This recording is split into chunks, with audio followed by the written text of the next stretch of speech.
Everybody, welcome back to TARTLEcast. We're here to talk about banning the scan. Ban the scan. New York City issue going on here with facial recognition. As you can see, we have their, from Amnesty International, we have their website up. Ban the scan. Do you want your face to be used to track you? No. Not me. No, not me either, yeah. And that's only one function of it. They're trying to emotionally capture you on it, but the greater function here is how the scanning of the facial geometry essentially lacks in the algorithm's accuracy. Yeah, and I think and what we can speak to is the two main issues. Number one is their machine learning. Yep. And how their machine learning is racially profiling. And then number two, and we'll talk about that, and they have that up here for brown and black people and other minority groups. And then number two, which I think is the most important, more than any of them, is making sure and understanding the intent of the user. So what is law enforcement using this? Are they using it to track dissent? Or are they using it to track crime? Big difference. Yeah. You know, like they were talking in this article, I thought was really interesting, Alex. They were talking about ICE, you know, as far as like you trying to find people that were, you know, illegal aliens, you know, so-called illegal aliens, whatever, which is a funny word to me. I don't aliens like are funny. Yeah. I mean, it's like who's illegal and who's not. Yeah, and like, whose borders I went 5 miles over on the speed limit. That's illegal. Yeah. Somebody's trying to better themselves. You're a couple changes in the genome away from being legal. So they used it to track people and then to see where other groups were at and then to be able to track them. Terrorism, I get. Mm-hmm. You know, I mean, it's great if you can have, you know, if you already have a picture of the guy's face and you know who you're looking for. Yes, exactly. But if you don't know who you're looking for and you take this presupposed idea that's been imprinted into the algorithm to say, look for this type of person. Yes, now this we have type of person. Right. Well, how do you define that type? So now it's not the fact that the facial recognition is wrong. It's the fact that it's being used to profile inappropriately. Mm-hmm. Yes, there is data showing that maybe someone of a specific minority group may be committing a certain amount of crimes in a specific area, so you need to look for that. But what you find is that people that have never committed a crime, ever, the facial recognition is choosing them because their skin color is black, because the algorithm, the facial geometry, is not picking up on it properly, the shadows and the context of the face, as opposed to a white male. So the white male, it may be scanning them, but they're less likely to be flagged as a risk so that the cops can go out there and frisk that person whenever precinct they're in, as opposed to someone that may be black. Yes. And one of the things that they talk about, and I want to get into, is the weaponizing by law enforcement against marginalized communities. So this is really interesting. This was by, I want to make sure I get the Matt Mohammadi. I'm probably pronouncing his last name. Sorry, Matt. New Yorkers should be able to go out about their daily lives without being tracked by facial recognition. Other major cities across the U.S. have already banned facial recognition. So we know Portland and a couple other big cities have. Yeah. They also said this. For years, the NYPD has used facial recognition to track tens of thousands of New Yorkers, putting New Yorkers of color at risk of false arrest and police violence. Yeah, put someone at risk. So the algorithm, if it is biased, which it is automatically going to put someone in a bucket that says you need to worry about these people. When the person's like, I've never done anything wrong. I've paid all my bills. I've never harmed a fly. How many times have we talked about putting people in buckets, Alex? We say this all the time. The second you define for somebody, here's the difference here. Remember you said it was fine with terrorism? So let's talk about this. The second you define someone in a bucket, okay, you're removing the right that they have the free will and the choice of them to define who they are with their own ego characteristics perspective of what reality is for them. Now, for a terrorist, they're a terrorist because they've created some part of terror. They've done something that is a bad act towards the greater group, causing mass fear. That person has defined themselves publicly as a terrorist. Yes. They put themselves in their bucket.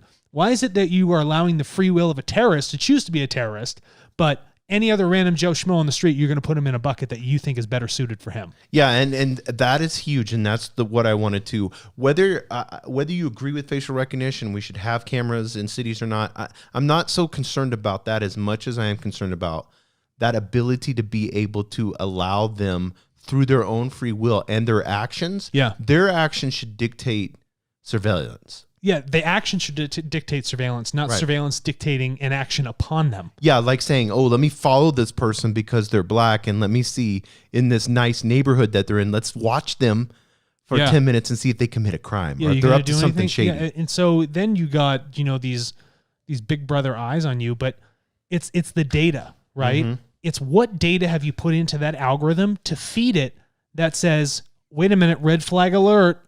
This person, which we say is in this bucket, we need to go find them. And then you're pushing people around, and that becomes more of an aggressive police state because it's not about the cops showing up when a crime is being committed. Right. It's saying, we think a crime is going to be committed. Let's show up right now. Yeah, Jumondi Williams, a New York City public advocate, said this, and I listen to this statement, and I want you to talk about this. Facial recognition is just the latest version of bias-based policing, a digital stop and frisk. Of course it is. You remember, after 9/11, anybody that was Muslim or whatever it might be, if you weren't a hijab, you're going to get stopped. Right. Regardless. Yeah, at the airport. Doesn't matter if you've been a good person your entire life. Right.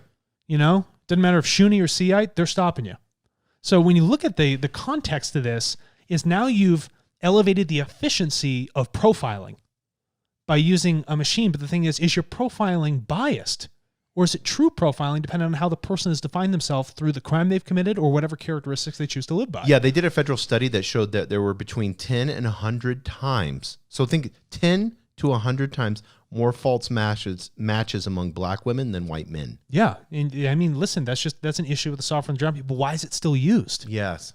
You're still using the same horrible algorithm, pulling in the same bad data and then applying it to real life.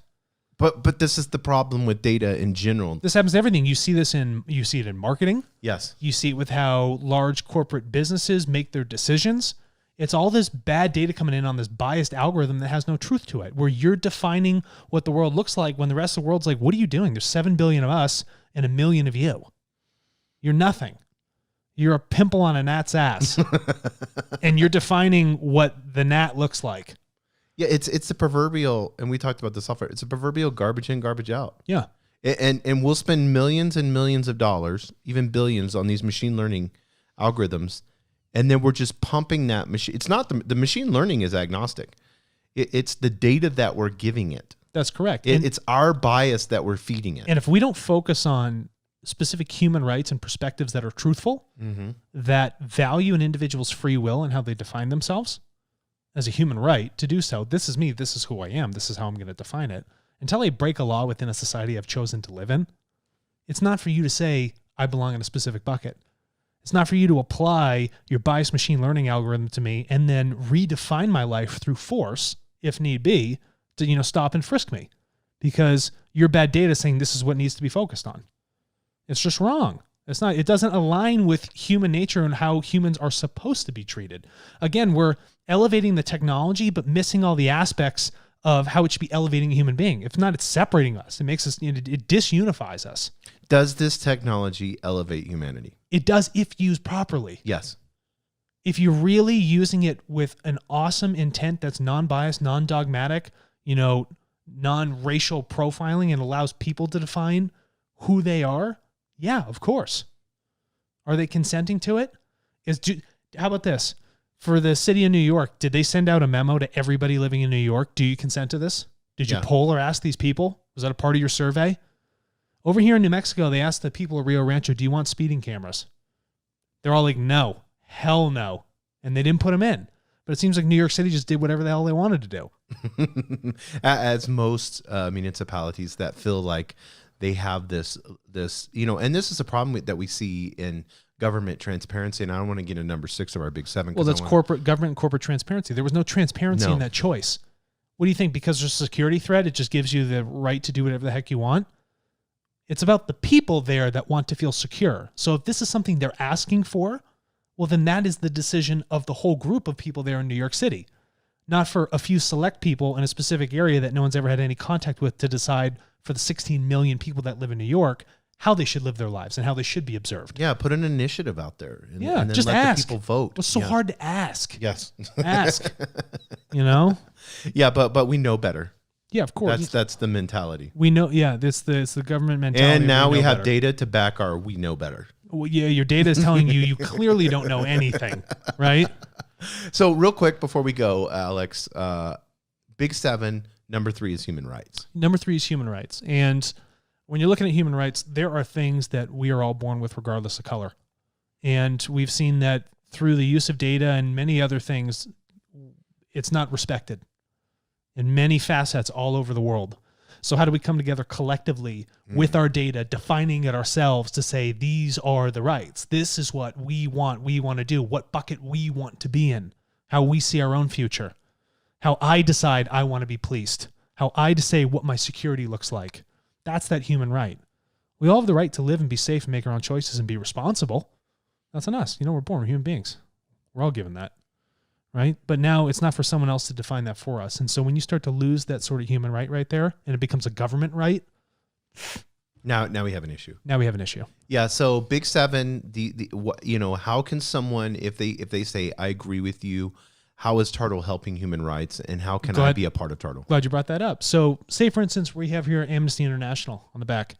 Maybe Amnesty International comes on TARTLE and they say, we have a data pack we want to ask you about surveillance in New York City to New York people. Great, you can fill it out. Amnesty International is going to pay you for that data. And if you want to double down, so after you've shared that data with them so they can act upon it, you can say, great, I have all these earnings I've had from sharing my data on TARTLE. I want to donate them back to Amnesty International because I back up. I'm an activist for what they're doing. That's something I can align with. In a matter of 3 button clicks on the marketplace, you can do that. And that's how you can act upon those things within the Big 7, within human rights. If you don't like this sort of thing going on with people tracking your faces and you want the human right of other people that sit outside of your own socioeconomic or demographic area, go ahead, help them out. Do that by sharing your data and sharing your earnings back to those things you care about. You do that on tartle.co. Yeah, TARTLE.co. Thanks.